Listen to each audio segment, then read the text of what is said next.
Welcome. Good afternoon, good morning, good evening, whenever you are watching this. We are going to be talking about all things related to the current meltdown of the real estate market and what is happening and what does a Trump presidency actually mean for the real estate market moving forward. But look, we are in a giant freeze still. The amount of total sales is at a 30-year low in the US. A 30-year low in the US. Interest rates have gone up again. They were on the way down. Everything was trending down, and then they went up again. Right? And we have a newly elected president. And what does that mean for the real estate market, for the economy moving forward? How is this all going to play out? And again, this is all just based on current data and then professional opinion on what I think is going to happen in the market moving forward. It is literally impossible to know what is going to happen exactly. Okay. There is no way we can determine that. And this has been a stressful week for a lot of people. I completely understand that. Let me make sure I lower this music a little bit. We had a huge election, the 2024 presidential election. A lot of people were thinking that we weren't going to have any kind of results for days, right? And we knew Wednesday morning pretty definitively that Trump has won the presidency. So I understand that a lot of people are upset. A lot of people are happy. I don't really think there's many people that are indifferent unless you're 18 and below, right? People that are 17 and below, people that don't even vote, that don't even really know what's going on. My 7 and 4-year-old are completely indifferent. They have no idea what's going on, and I understand that. Sorry, I still am a little bit sick, which is weird. It's been lasting for it's just like this weird cough that just keeps coming and going. But look, there's a lot of people that are upset. There's a lot of people that are happy. The economy we don't know what's going to happen. The real estate market, we don't know what's going to happen. A lot of people are thinking, oh, wow, this real estate guy is now the president again for a second term. So we're going to get back to where we were from 2016 up until 2020. Hopefully things are going to become more affordable. Hopefully gas is going to go down. Hopefully the price of groceries is going to go down. Hopefully housing is going to go down. Hopefully interest rates are going to go down. It's what was campaigned on, but do we actually know what's going to happen? No, we don't know what's going to happen, but we can get a good idea based on where we're at now. And where we're at now with the real estate economy or with the real estate market is just it's mind-blowing to me. But at the same time, we should have been prepared for this. We knew that the market was going to be much slower, especially leading up till the election and all of 2024, right? It's been like a gridlock, honestly. And hey, Jen. Hey. Thanks for stopping by. It's been kind of like a gridlock, right? There hasn't been many transactions. A lot of people were holding off on making any kind of major decision when it comes to buying or selling a home until they had a little bit more confidence about where we were moving with the presidential election, right? And that's just the fact of it. And now it's over. It's decisive. It has happened, right? And again, I know a lot of people are upset and I know a lot of people are happy. And I do not want to talk about anything political except for housing, right? And I'm going to go over some things of what Trump has said and has proposed. There isn't really definitive answers to what he said when it comes to the real estate market. And where we're at right now is that we are at the 30-year low, which I already mentioned, in total home sales, right? So that means we have to go back into the 90s for the amount of transactions that have sold, both new homes and resale homes. Back into the 90s, and the population has grown tremendously. And the amount of people who are wanting to buy homes, the buyer Demand has grown tremendously since the 90s, and housing has grown tremendously since the 90s. The amount of homes that have been built, it might not seem it, but if you go back to the 90s and you compare it to 2024, where we're at right now, it has grown substantially. But the amount of sales has been at a record 30-year low. And again, there's just been a freeze. That's the best way to put it. It's been a freeze. And now I think things are going to change a lot. And then we're also going to talk about mortgage rates. I'm going to bring up a few articles that goes over a lot of this stuff. And with mortgage rates, right, we were seeing this. We're all excited in September and beginning of October. We saw that it went down into the sixes. Low sixes. Mortgage rates were down in the low sixes. People were refining. The number of mortgage applications jumped up. People were happy. They were like, oh my gosh, this is happening, right? Rates are going to continue to go down. And then they went back up. And then Trump was elected and they went up a little bit more. And we're going to talk about why they went up a little bit more. And we're really going to focus on what is happening in the housing market today, right? And this is very interesting stuff. Very, very interesting stuff. Let me pull up my screen and I want to share some stuff with you and really dive into this because this is pretty interesting, in my opinion. And let's see if we can find all the goodness. All right, here we go. And this is according to CNN. A new report illustrates just how stuck the housing market is. Just how stuck it's been. That's the best way to put it. Stuck, frozen, I don't know, whatever adjective you want to use. That's where we're at, right? And hopefully moving forward with a little bit more confidence in, okay, we don't have this huge presidency, like who's going to be president. It's not looming for days and weeks, right? We know definitively. So people are just like, okay, it is what it is. Let me move forward with what I know. Just 2.5%. This is crazy. 2.5% of homes in the U.S. changed hands this year in the first 8 months, the lowest turnover rate in the last 30 years, according to analysts at Redfin. The latest data from the real estate brokerage underscores just how much the housing market has stalled. That's another adjective you can use, stalled, in 2024 as Americans face a toxic combination of record high home prices and elevated mortgage rates, creating one of the most unaffordable housing markets in generations.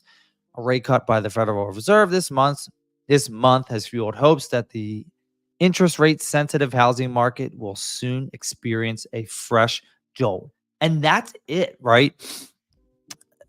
We talk about this almost on a weekly basis. Like, what can actually happen that's going to really fuel the housing market to become more affordable?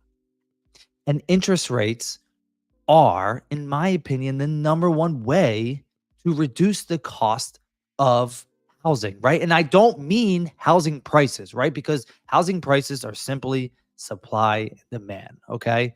So when it comes to housing prices, wherever you live, it's going to be determined by how much buyer demand is there and how many homes are actually for sale. That really is what determines housing prices, right? And people, when they list and sell their homes, and this channel is mostly focused on sellers, mainly focused on sellers. When you list and sell your home, what you're going to do is you're going to look at comparable sales in and around where your house is, in your neighborhood, within a 5 or half a mile to a mile radius, depending. If you're in a more rural area, you're probably looking a couple of miles out just to get an idea. But you're going to base it off what your neighbor's home sold for. So if neighbor A sold in the past month for 500 grand and neighbor B sold a month and a half ago for 500, 400, or let's just say 495,000. And then there's a house that's sold a couple months ago, maybe 2 months ago, for 510,000, right? Now you have this range. Okay. Your home is going to be worth based on those three comps, right? And if there's more comps, you'll have more data. But based on that, you're going to understand, like, okay, I guess my home will sell if, apples to apples, if it's the same style, same size, same bed, same baths, and things like that. You're looking at a $495 to $510,000 range, maybe a little bit more, right? Because again, it depends on the inventory. It depends on the amount of homes that are actively for sale and how many people are actually looking in your specific area. So, based on all that data, you're going to have an idea of like, okay, this is where I'm going to list and sell my house for, or this is where I'm going to list my house for, because the list price is that it's the list price. It could sell for less. It could sell for at asking price, or it could sell for more asking price. We don't know yet. We do not know yet. And that's how you determine what you're going to list the property at. Okay. So based on what we're talking about, the only way, the prices are the prices. The list price is the list price. What a buyer is willing to pay, and then what a buyer or what a seller is willing to sell it for, that is the value. Okay? Simple. That's the value. The way that we make housing more affordable, because it's only projected that home prices are going to continue to go up, the only way that we can make it more affordable is by reducing mortgage rates. That's the number one way, in my opinion, is reducing mortgage rates. And Trump has talked about reducing mortgage rates. And the Federal Reserve is actually meeting today, and it is projected that they're going to reduce interest rates, which may have effect on mortgage interest rates, because I'm talking about federal interest rates. And then they're going to meet again in December, and they're projected to reduce them again, right? So hopefully we're going to see a little bit of ease with that. But the housing market is stuck, right? And then it's stalled. Just what it says here, according to CNN, it's stalled. With this date, what this data tells us is that the housing market in 2024 has really been frozen. I said that. And Chen Zhao, Redfin's economic research lead, we said that the same thing in 2023. I can't talk a little bit today. I got to slow down. And I think there was an expectation that it couldn't get any worse, but 2024 has been disappointing for the housing market. 2024 has absolutely been worse than 2023. And you know what they say? Things have to get worse before they tend to get better, right? And I believe that we're on that upward trajectory, because 2023 was bad, and then 2024 got a lot worse. So we have to go up eventually. And I believe that starting in 2025, that's when we're really going to start going up. About 25 of every 1,000 homes were sold between January and August. That means that 37% fewer homes were sold between January and August this year than during that same period in 2021, which saw a pandemic-induced burst of home buying activity, and 31% fewer homes than the same period in 2019. So you can see, you compare to past data, and you can see that we are trending down, and we are down all across the board with home sales. But with that said, the values have continued to go up for the majority of the US. Now, I know in some areas it has came down. And I talk about this all the time. Austin, Texas, a lot of places in Florida, a lot of places that were hit with major hurricanes, flooding and tornadoes, right? In all those areas that were affected by these major catastrophes in the Carolinas, like the home prices, unfortunately, are stalled or coming down in those areas because there is generally more inventory. And where there's more inventory and there's less buyers, that means you're going to see price reductions, and you're going to see homes selling for less. Okay. But generally across the US, home values have continued to go up. Zhao said a market where 30 to 40 of every 1,000 homes changed hands would signify a healthier housing landscape. Okay.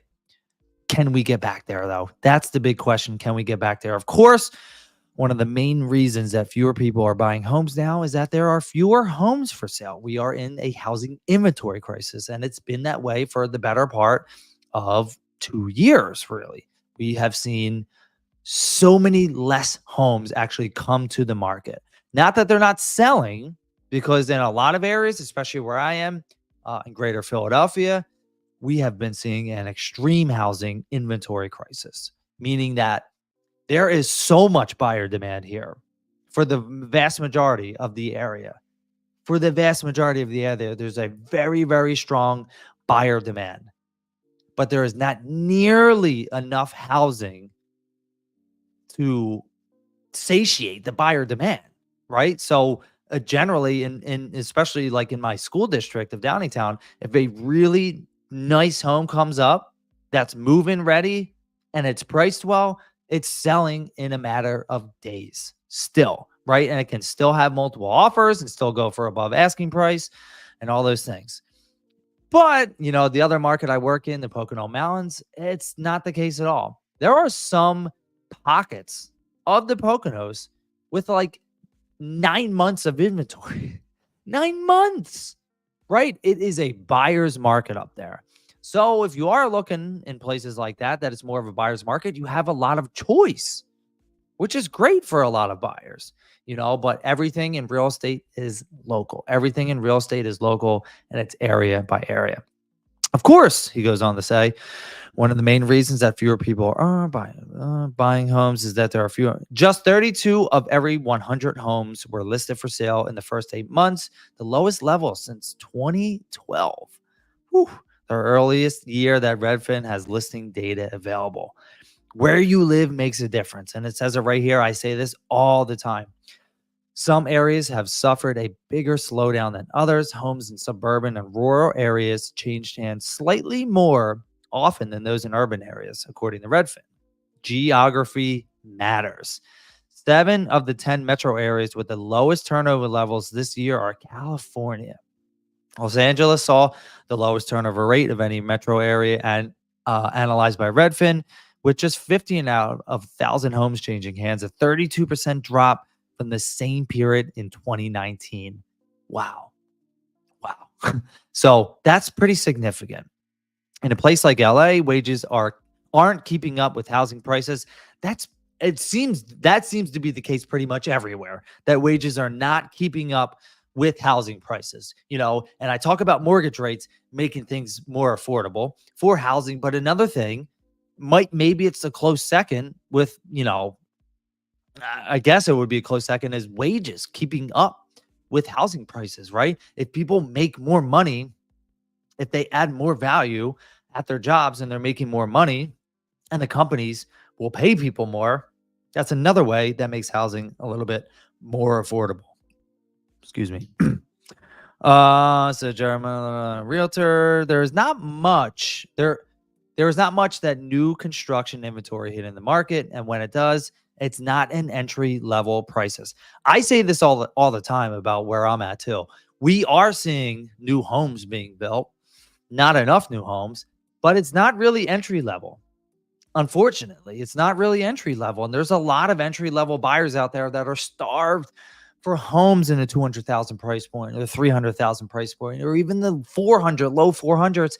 But the new construction that's coming onto the market is like in the $500,000, 600,000, or some $100,000 price or $1 million price points. Excuse me, right? These places are not building. The vast majority of these higher end places are not building affordable homes. And if you don't have affordable homes, that means that there's a large portion of first-time home buyers who can't really get into the market as much as they want to because there's not that many resales in that price point as well. The cost of construction is so high that building and offering something below 1 million is hard to do. And again, this is in LA. I know this is different for a lot of places. The starting price point in my market is not $100,000, right? In Chester County, where I live, it's around $500,000, So what that means is that we are still struggling to build affordable housing. And that's because the price to build is so high. And that is one of the things that Trump has actually talked about, is lowering the price of building properties, right? And how he's going to do that, I'm not sure. We can go over that in a little bit, but if anyone has any input on how you can actually lower the price of building, I'm all for it. I would love to chat about that as well. 10 U.S. cities with the slowest pace of home sales. So we have LA, Boston, San Fran, Oakland, Anaheim, San Jose, Providence, Montgomery County, PA. That's right next to me. That's Greater Philadelphia. It's part of where I work, but that's a big, big slowdown. Sacramento and San Diego. Wow. So, true to slow down. We don't talk about that. See a lot of entertainment workers out of work. They haven't been working for years. Their money's starting to dry up, he said. That's very interesting. What is happening with the entertainment market? Because people are buying houses in these parts of California, and if they don't have work, then how are they going to afford them, right? And that goes back to a lot of people. A lot of Americans are working really damn hard, and they're not being paid accordingly to what value that they're actually bringing, right? So that's a whole nother topic. But if you're not being paid a good livable wage, then how are you going to get into the market, right? So when sellers are putting their homes on the market in some of these areas and they're targeting that first-time home buyer, are they actually able to afford housing? That's a challenge. Austin, Texas, talk about this all the time, which has emerged in the past few years as a major tech hub. Saw the largest percentage decrease in home sales over the last 5 years in all of the 50 major metro areas analyzed by Redfin. The Texas state capital recorded 30 sales for every 1,000 homes, just about half of 2019. So this just goes on to talk a little bit about that. So I always like to find out solutions.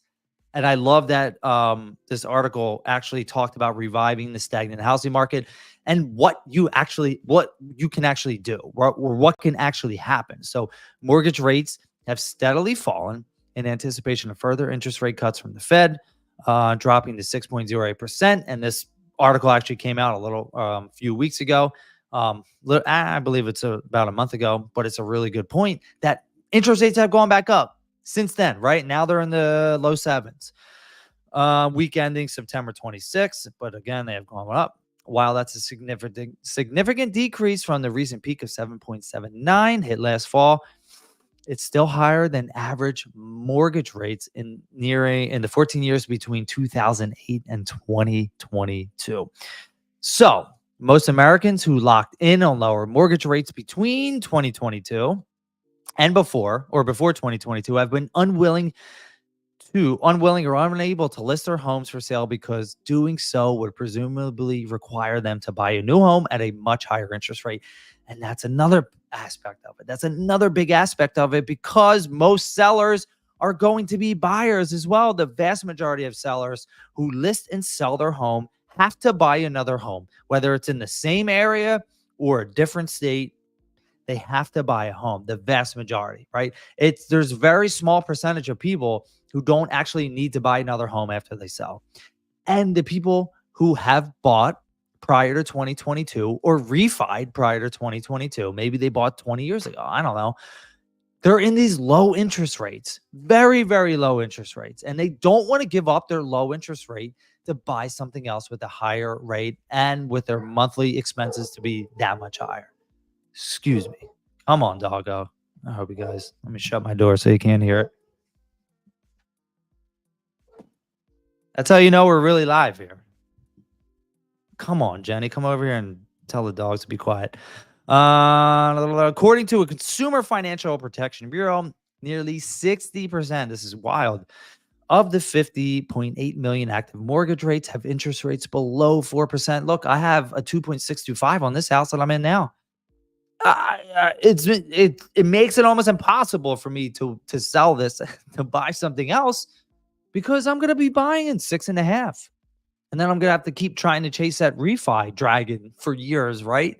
And I don't think we're ever going to get to 2% interest rates again. To be honest, I highly doubt we're ever going to get there, right? So I'm like a person that is contributing to the housing shortage. Would I like to sell and go to a different area with a little bit more space that's not as congested? Yeah, I do. I want to. But I'm not getting rid of my interest rate. There has been very little incentive for people to sell homes, Zhao said. That very low inventory on the market was one of the primary drivers of there being so little turnover. A shortage of new home construction also contributed. We're just not able to keep up with the demand. We're not. Experts estimate that the U.S. needs to build more than 2 million homes to meet growing demand. And again, it's not affordable to build homes right now that are affordable. It's a conundrum. So we got to change that. Something has to change. That shortage has helped push more home prices to record highs in the vast majority of areas. So the median sales price of an existing home in August was $416,000. That's insane. The 14th consecutive month of year-over-year price increases, according to the National Association of Realtors. That's wild. I'm really happy I'm not coughing a lot. It's been a pain in the butt. Getting to a healthy housing market is very hard from this point, Jao said. I think the answer is either some variation of you need a huge amount of supply, to come on, whether that's new construction or we somehow unlock existing owners. Well, what do you do to unlock these existing owners? You got to get mortgage rates in check. It seems to me it's like the only way we can do this. If we're at this 40%, like the 40% low of housing supply from the 90s, and so many people, you saw how many people have these low interest rates, and they do not want to give up their low interest rates for something in the 6.5% or 7%. We need to get closer to 5%. High fives, mid fives, and then low fives, right? And hopefully that's the trajectory that we are on going forward. But that begs the question, right? Like, what happened between Trump getting elected and now? Why did mortgage rates go back up? A lot of people are trying to figure that out. And I have another article that I want to go over with you that talks about that, because it's interesting and not a lot of people understand this. And for me, even I'm always learning new things, because I don't claim to be an expert in mortgage rates. That's not my thing, right? I know about them because I have to, but I always chat with a lender, chat with a real expert. According to MSN, mortgage rates rose Wednesday morning as financial markets reacted to a Republican nominee, Donald Trump, winning the presidential election. Okay. 30-year mortgage rate inched up 9 basis points Wednesday after Trump secured enough electoral votes to beat Harris, the Democratic nominee. We should expect more volatility in the housing market in the near term, according to Lisa Sturdivant. I'm sorry, I'm pronouncing that really wrong. The chief economist at Bright MLS. Trump's policies can be expected to push rates higher through the end of this year and into 2025. So, according to this, we're going to be stuck with those higher mortgage rates until things start to shift. Bond yields are rising because investors expect Trump's proposed fiscal policies to widen the federal deficit and reverse progress on inflation. So when inflation is going high, that means mortgage rates are going to go high as well. And if the bond yields are rising because these financial experts think that everything that Trump is talking about with tax cuts, that raises the deficit. And we already are experiencing an extremely high amount of money owed to other people, other countries. Our deficit in the U.S. is absolutely horrendous, right? And my kids are going to be stuck with that. I'm probably going to be stuck with that in 20 or 30 years, dealing with it if we don't address it now.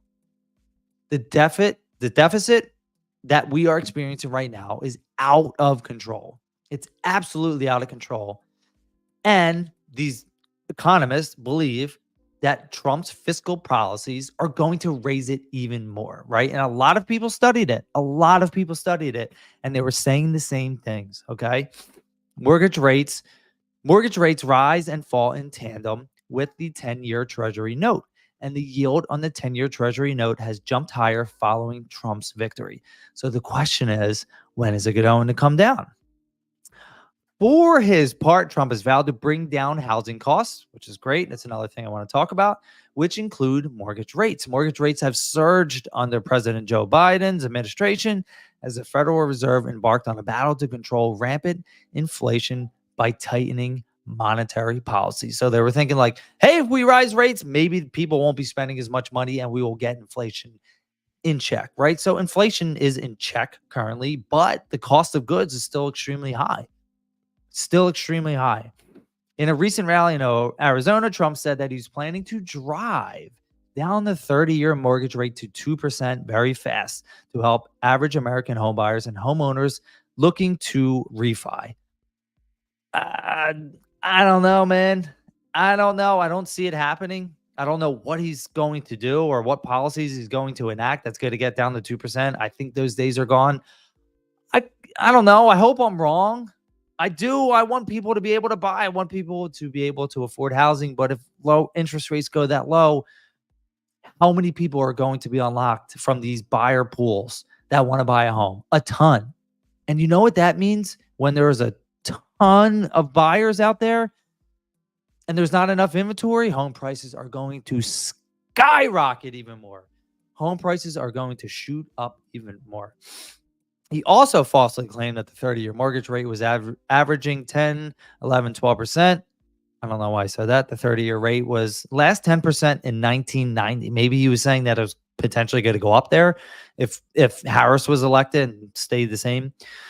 The president, and this is why I don't know how he thinks he's going to get to 2%. The president does not control interest rates, although Trump has suggested that presidents should have more sway over the Fed, which sets monetary policy. Again, this is one of those things, man. It's like, I don't know. I don't understand how mortgage rates are going to get down to a reasonable level. Okay. I really, really, really don't. And I'm not an economist, right? So I don't completely understand everything that they think they can do to get it down. But we are experiencing this extremely challenging time with affordability. That is what I know for sure. The affordability in America right now is drastically, it's just way too much. It's way too much, and it's freezing the market. It's absolutely freezing the market, and people are just not interested in that. People are not interested in dealing with that, okay? This is the other article I want to share about mortgage rates. Why? This one's good. Why won't a Fed cut mean lower interest rates? Because the Fed is, again, they're meeting today to reduce rates. Mortgage rates have had a bad month, actually a bad 3 years. This week, extreme rate volatility due to an election uncertainty made things worse. Although the presidential election outcome has now been resolved, mortgage rates took a major hit, and relief won't come overnight. Prospective homebuyers are eager for a silver lining in the housing market. So the Federal Reserve concludes today. All bets are that it will proceed with a quarter-point reduction, and then second cut in 1 to 4 years, and then they're probably going to reduce it again in December as well. So even though the central bank's policy decisions and economic outlook affect credit markets, the Fed doesn't directly set the mortgage rates. Talk about that. Mortgage rates are highly volatile and respond to multiple factors like market expectations, inflation, and labor data, right? And with the labor report, it was showing very, very strong. The labor market was showing very strong, and that's why rates went up a little bit. And then it was revised and showing that it wasn't as strong. So you can't even trust what the heck is coming out. We can't even trust the data that we're getting because it's like always being revised and showing like, yeah, the labor market is not as strong as what people think, right? So there's so much crap out there. So much crap. Like, what do you know? Who do you actually trust, right? That's the challenge. Who do you actually trust moving forward? For example, after rates hit a 2-year low in early September, a surprisingly strong employment report sent them back closer to 7% where they remain today. The long-term view for mortgage rates in recent weeks, bond market investors have panicked over how the next administration's economic policies could increase government spending and put upward pressure on rates. So we're talking about skepticism is a big reason why the 10-year bond yields increased last month. And the 10-year treasury bond and mortgage rates have strong correlation and tend to move in tandem. Woo! Many conservative Wall Street players push the idea that Trump would have higher deficits and higher inflation with tariffs. So if he imposes his um, tariff fiscal policy, they believe that we're going to add tremendously to the deficit because who pays the tariffs? Well, the idea is to get companies to start building factories and producing more in the US, but that doesn't happen. The consumer's going to pay more. So the price of everything is going to go up even more, and inflation's going to then go up again, and we're going to be in the circle if this happens, right? And that's what these conservative Wall Street people think. The outlook by investors helped propel mortgage rates higher in the short term. Rising inflation could prompt the Fed to cut interest rates higher for longer, delaying an additional cut in 2025. This is interesting.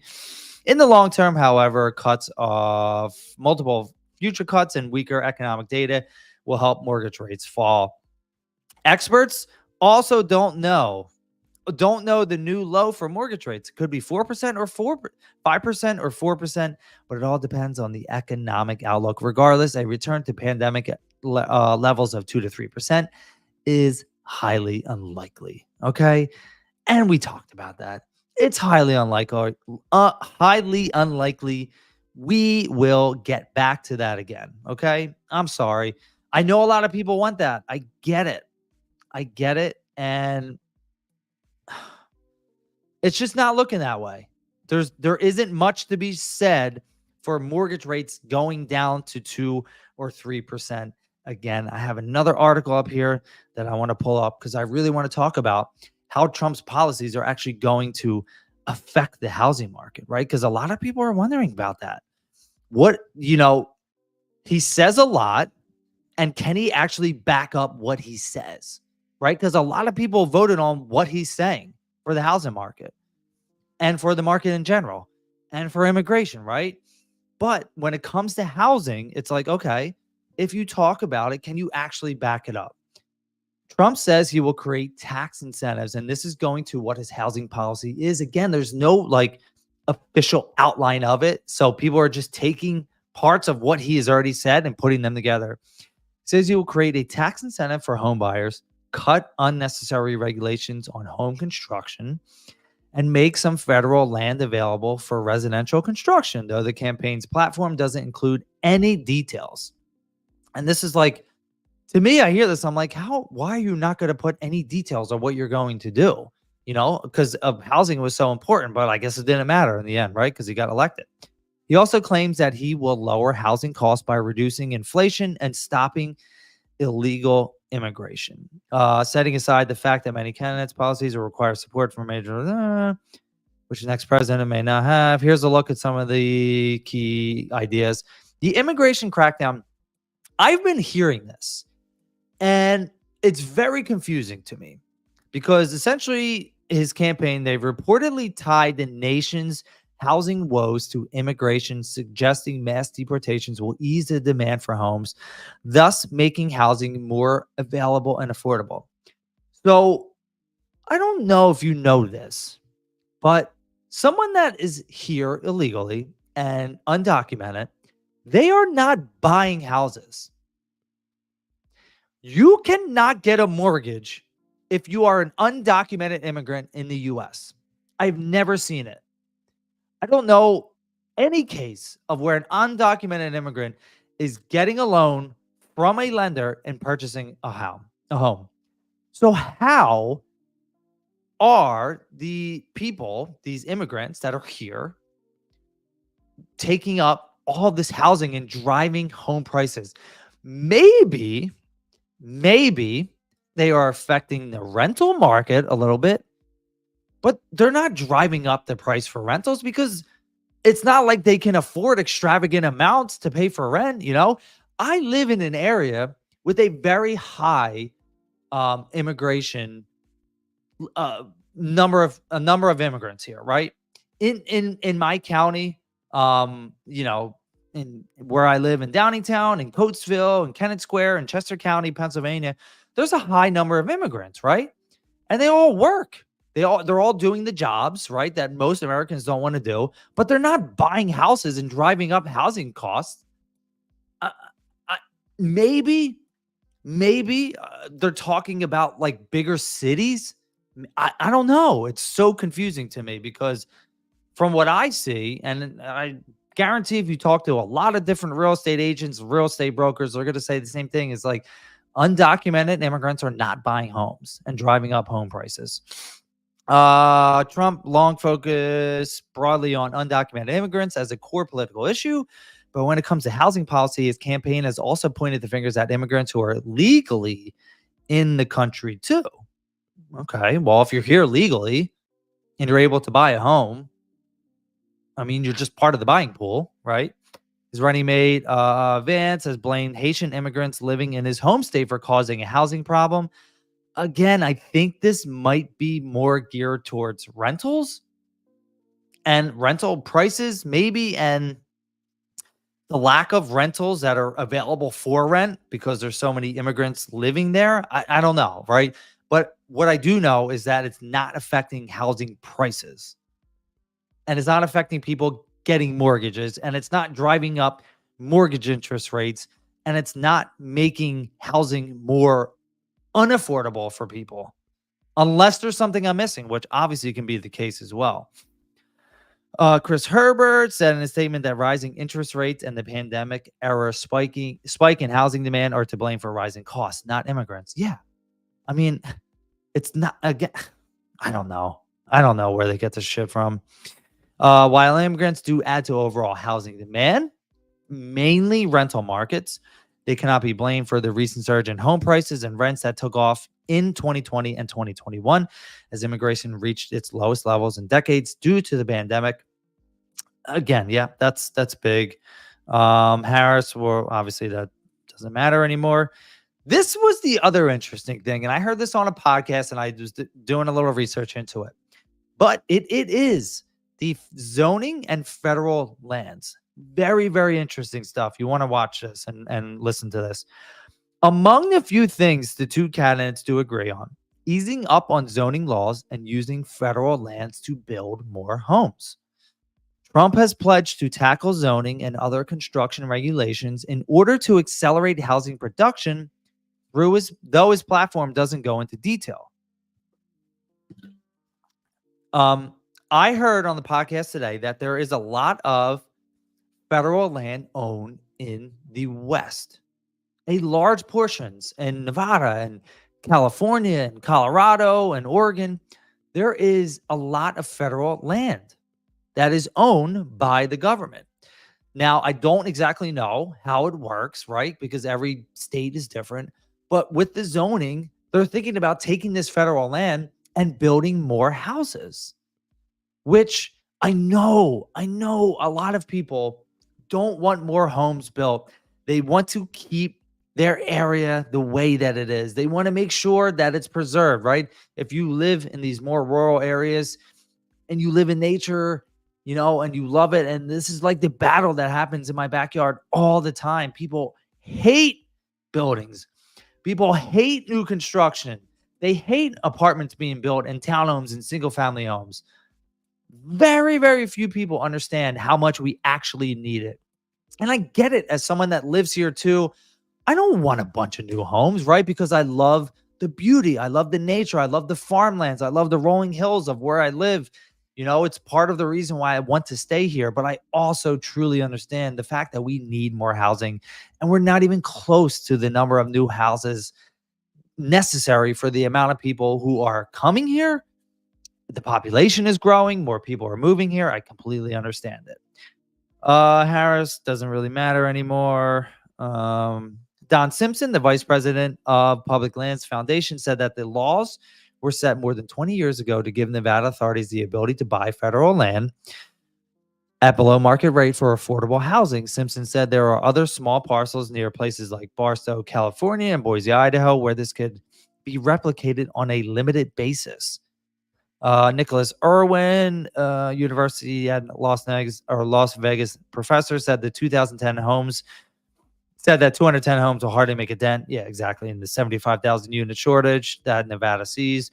We're short a lot. More federal land isn't going to solve this either, right? So it just seems, depending on who you talk to, it just seems like it's going to be such a challenge for the incoming president to be able to affect housing, right? At the end of the day, sellers, there's a lot of sellers that need to be unlocked. We need more housing inventory. That's it. We need more housing inventory. And the only way you get that is through resale homes and new construction. That's it. They're the only two ways to get more inventory. We are in a housing inventory crisis, and it's been that way for a couple of years. Now, with that being said, how do you entice sellers to want to put their home on the market? Mortgage rates have to be reduced. Again, we already talked about this. So it's almost like, what else do you have to say? Rates have to come down so people aren't forced to sell their home and buy something in the 6.5%, 7.5% range. I mean, it's that simple, but it doesn't seem to be easy to get there. It does not seem easy to get to where people want to be. And that is the issue. That is something that the incoming administration is going to have to figure out. Whether it's reducing costs to build affordable homes, getting more land to build affordable homes on, so we're not starting in the $500,000, $600,000, $700,000 price range for a townhome, right? And in the $1 million range for single family homes, like whatever it is, we need more affordable housing. Sellers need to be able to list and sell their home and then know that they're going to buy something and not going to be paying $2,000 more in monthly cost than what they are used to paying now with their lower interest rates, right? I don't know. To me, it's one of those things that's very challenging. And how do you fix it? It's tough to say. It's really tough to say. It's not tough to say. It's actually tough to enact. It's tough to get these things enacted so that housing can be more affordable, and more people can list and sell their home. So I hope you got some value from this today. If you are located in the greater Philadelphia area and you are looking to sell your home, you want to work with me and my team, get your home sold, click that link in the description, schedule a time with me. And if you're located anywhere else in the US and you want a referral for a great agent that can help you, fits your needs, fits your wants, and fits your goals, and you don't really want to do all the work of vetting them, just contact me. My real estate brokerage is nationwide and in Canada. We're at 21,000 plus agents. So I have a lot of connections with a lot of amazing agents in all 50 states and in Canada. So click that link below if you need to sell your home. Look forward to speaking with you guys next week. If you have any questions, just make sure you drop them in the chat and I will get to them. Hopefully I'll